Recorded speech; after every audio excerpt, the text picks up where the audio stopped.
The rim is back, the racket back, and the NBA has a problem. First, I want to start off with where I've been, why I've been absent, what I've been doing. And there's three reasons. One, I got a new job, right? So I've been settling into my new job. I've been, you know, just doing work stuff, stuff like that. Number two, number two, as you can see, my room is a mess. Uh, me and my wife have decided to start making shirts because we think it's fun and we get to express our artistic abilities and be creative. So, as of right now, this is the room that we do it in. So I just, haven't really had much time with that going on as well. And number three is I just haven't been motivated much, to be honest. And one of the reasons why is what we're going to talk about today with the NBA. Um, I'll just jump right into it. Why not? I haven't been here in a minute. What else do I have to talk about? The problem. The NBA is one of the most popular sports leagues in the world, but the media that covers it has some increasingly flawed views and takes and everything else. From biased reporting and sensationalized narratives to a lack of proper basketball analysis, NBA media has developed serious issues that negatively impact the way fans perceive the game. One of the biggest issues with NBA media is its obsession with drama over actual basketball. They don't care how good you're doing. They don't care if you were the Detroit Pistons, who were horrible last year and are balling this year. They don't care. All they care about is getting clicks and views, and here's this, and here's that, and here's, you know, major networks and sports talk shows prioritize off-court storylines, player feuds, and contract disputes rather than in-depth analysis of the games, which is bad. I mean, now I'm not in like MLB media or NFL media or soccer media, and none of those. I'm not in any of those, so I don't know if any of those are the same as the NBA. But as an NBA fan, it's been like this for so long that it's just like, this is how it is. And it shouldn't be like that at all. It shouldn't be like that at all. Shows like First Take and Undisputed frequently center their discussions on controversy rather than strategy, leading to a culture where gossip and personal conflicts overshadow the sport itself. This shift has made NBA coverage more about entertainment than education, leaving fans with a skewed perspective on the league. So instead of talking about how, you know, Shea, for example, the media, they're going to say Shea's a foul baiter. And here we are. Shea's deemed a foul baiter. Now, does he get some questionable foul calls here and there? Absolutely. But if you look at the volume of how often he drives, it makes sense that he's getting these fouls. I mean, he drives, I don't know what the percentile is, but let's say he drives 90%, you would expect him to get some fouls. I mean, that's the thing. Now there are foul baiters. There have been foul baiters in the past, some uh, prominent, very good ones, but like, you know, the media is just running away with this Shay's foul baiting thing, and he does bait some fouls. I'm not saying he doesn't, but he's not. All those fouls are not foul baited. Most of them are warranted, but he's getting this tag thrown on him. NBA media often exhibits clear biases, particularly toward teams and players. Large market teams like the Los Angeles Lakers receive excessive coverage, even when they are not performing well, while smaller market teams with legitimate contenders are often ignored. Example, like what Shaq literally said about the Pistons. Like, he just blatantly was like, I don't watch the Pistons. On his podcast, he was like, yeah, they're like 6 games under 500, and, you know, they're not successful. If you're not winning a ring, I don't watch you. Like, brother, it's your job to watch basketball. And on top of that, you were wrong. They proved you wrong. They were 10 games over 500. And then he went to give his flowers on, their TNT Inside the NBA on TNT, is that what it's called? He went to give them their flowers and he didn't even know the coach's name. He thought Chauncey Billups was coaching those boys, and he's not. So Shaq is just, he's not trolling. I really don't think he watches basketball. He gets paid a lot of money to talk about basketball, and he doesn't know what's going on. A lot of old players don't know what's going on. Now, but there's also this perspective that do they not know what's going on, or is it just because that's like their thing? Old Any NBA player with a podcast who's not in the NBA loves to just soil the NBA, anything with the NBA. Oh, this is just an example. Oh, let me see. Lou Dort, he's one of the best defenders in the NBA. Shoot, he wasn't Gary Payton. He wasn't. He ain't locking up MJ. He ain't doing. He ain't stopping. He ain't stopping this guy. He ain't stopping that guy. Like, brother, how do we know? We'll never know, and it doesn't matter. It literally doesn't matter. At the end of the day, none of it matters. You're just talking to talk, but you get paid a lot of money to do it. So obviously something's wrong with the media and why it's portrayed this way. Will it ever get fixed? Probably not. But yeah, the favoritism distorts the public's understanding of team success and individual player performance. Another major flaw in NBA media is the lack of in-depth basketball discussion. Many analysts and commentators rely on surface level statistics or outdated narratives instead of providing insightful breakdowns of games. Now, I'm not saying that hot takes aren't good for the game. Like, you can have your hot takes, but for that to be the only thing you talk about is asinine. It's dumb. It's stupid. Um, you know. Now, but I'm also not saying like, hey, you should only talk about advanced analytics because some people, truly, the casual fan, don't care about advanced analytics. But for people who actually do watch the NBA, maybe using some every once in a while would be good. Um, Advanced analytics and film study are often ignored in favor of hot takes and exaggerated opinions. Again, everything I just said. This shallow coverage misleads casual fans and contributes to misinformation about player value, team success, and what actually wins games in today's NBA. You know, NBA media has developed a tendency to tear down players rather than appreciate their talents. The whole time I was growing up, this is one of the biggest examples I could give. The whole time growing up, LeBron was hated in my household. My uncles hated him. My dad, everybody didn't like LeBron, and it's because people were comparing him to MJ. The GOAT debate, blah blah blah blah blah. And that was when I was younger. Now that I'm older, and you could actually be like, hey, LeBron's the GOAT. Which, by the way, I don't care who your GOAT is. My GOAT is Steph Curry. I love Steph Curry. Steph Curry, every time I watch basketball, I watch Steph Curry. I'm not saying I don't watch the other guys, but Steph Curry is my guy. I love watching his game. I love what he does on the court. Everything about it, I love Steph Curry. And nothing you tell me will change my mind. Nothing. You could tell me Von Wafer is the GOAT. Guess what? Von Wafer's your GOAT. I'm not going to argue with you. I don't care. I don't care.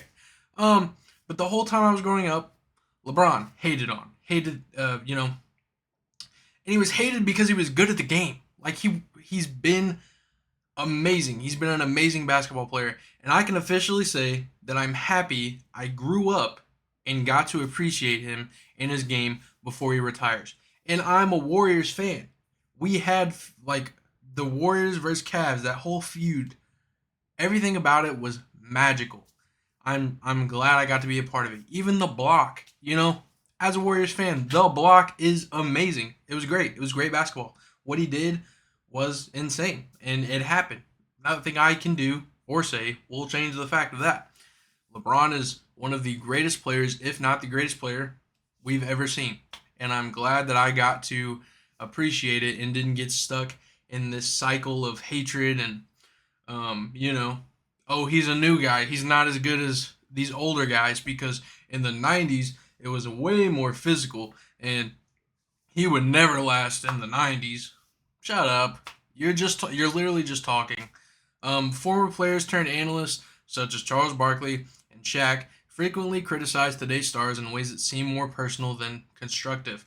Like when Shaq told Jokic he literally didn't deserve the MVP to his face. That was crazy. Um, am I saying criticism isn't deserved? Absolutely not. Criticize the game, but for it to be the only thing you do, it's horrible. It's just bad. You know what I mean? Like, I'm not gonna sit here and act like I haven't hated on anybody or criticized anybody's game. For anybody that's watched the channel, one of the running memes of the channel, running joke, whatever, is that I don't like Julius Randle. And it's not that I don't like Julius Randle. He was an all NBA talent. To be an all NBA talent, you gotta be good at the game. But I don't like the way that he plays the game. So the running joke is that I just don't like him. I guess that's the joke.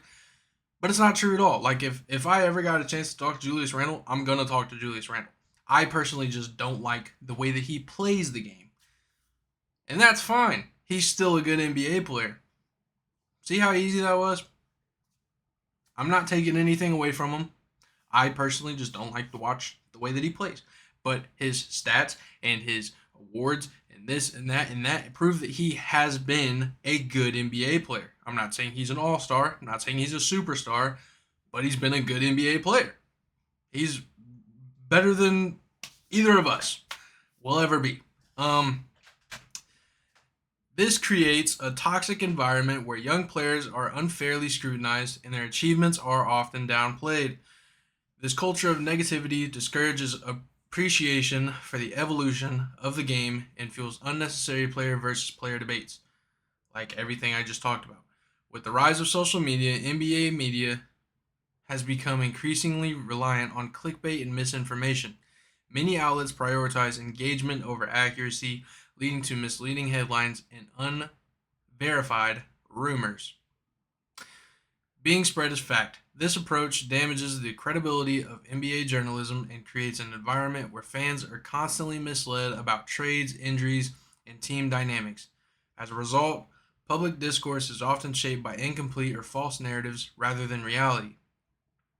The NBA media plays a crucial role in shaping how fans experience and understand the game, but its current state leaves much to be desired.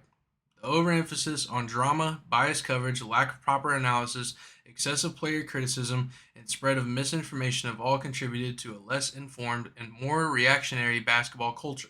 If NBA media prioritized insightful coverage, balanced storytelling, and an accurate reporting, it could enhance the fan experience rather than distort it. Until then, fans must be more critical of the content they consume and seek out reputable sources that focus on the game itself rather than the spectacle surrounding it. So, I wrote all this down. I wrote a freaking essay and I wanted to talk about it. So, I did. And one of the things I'll say is there are people who actually cover the game and do it good. One of those podcasts are Numbers on the Board. I give them their flowers every time because I want my product to be 50% as good as theirs. You know, like I would love it to be as good as theirs, but they're just better at this than me. Um, there's other basketball creators that also are positive, enjoy basketball, stuff like that. I mean that's all Kenny, but like there's creators out there that do good stuff. Nerd Sesh. Um, I'm blanking. Anywho, there's good content creators who actually cover the game and don't just straight criticize people. And back to one of the reasons why I was unmotivated to keep making content was earlier in the year. I said that I was done like trying to make it a podcast and I would just make videos, kind of like this one, where I just talk about what's going on, when it's going on, how it's going on, and I'd be able to cover the game more efficiently. And one of the reasons why I wanted to also move away from the podcast is because even now, as to why I was unmotivated, is because like you just don't get views unless you criticize somebody or you clickbait. Like if I made the title of this video like um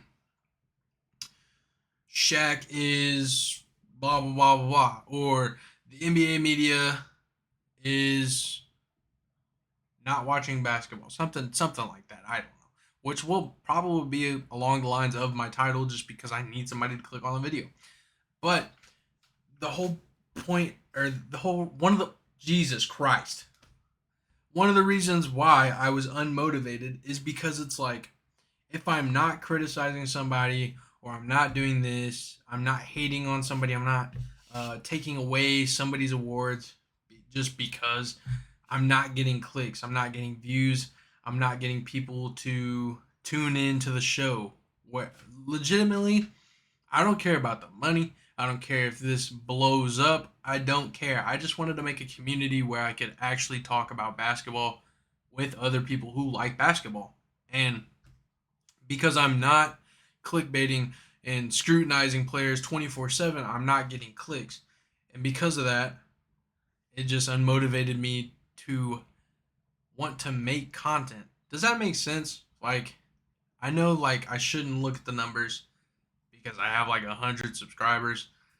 Most of them are friends, but it's like the whole point of this, the whole goal of this was to create another, like a community for myself so I could talk about topics and just talk about the game in general with other passionate NBA fans. And it hasn't been working. I mean, the little documentary things I was doing, I like doing those, but like for some reason I just cannot get a video to stretch. Like there's stuff for the algorithm that you need to meet to be able to get like your video shown to people, and those 5 minute videos, I don't know, you know, I just feel like if I were to be able to make a 10-minute video, then maybe I'd be able to crack 1,000 views on a video, and I can't. I don't know why. Is it because I talk too fast? Is it because maybe I don't go too in depth on things? I don't know. But I mean, this video, what? I'm 17 minutes long. You know, this might as well be a podcast. Might as well go back to my roots. Actually, I think I'm gonna end it there. I got my point across. The NBA media, not all of it, but most of it sucks. The people that get paid the big bucks are the ones that scrutinize the game the most, and they're the ones that people see the most. And my camera keeps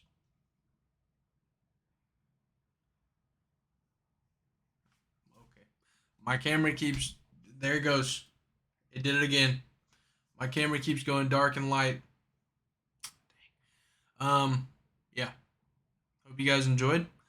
Hopefully, this motivates me to create more content because realistically, at the end of the day, I should just do it because I think it's fun. And I do think it's fun. But, one of the other reasons why I wanted to do is, like I said, I wanted a community. Now I don't have that. But, yeah, tune in to Numbers on the Board and guys like that if you want really, really good basketball content. People that respect the game. By the way, I'm not saying all old heads disrespect the game. There are some good ones that give flowers, like KG. He gives us flowers. Um, there's some other ones, and there are basketball podcasts with NBA players that I like to listen to, like Jeff Teague's Story Times. Those are hilarious. Stuff like that. Um, anyways, hope you guys enjoyed. Uh, maybe I'll be back. Maybe I won't. I don't know. We'll see. Uh, can't guarantee anything at this point, but love you. See ya. Peace.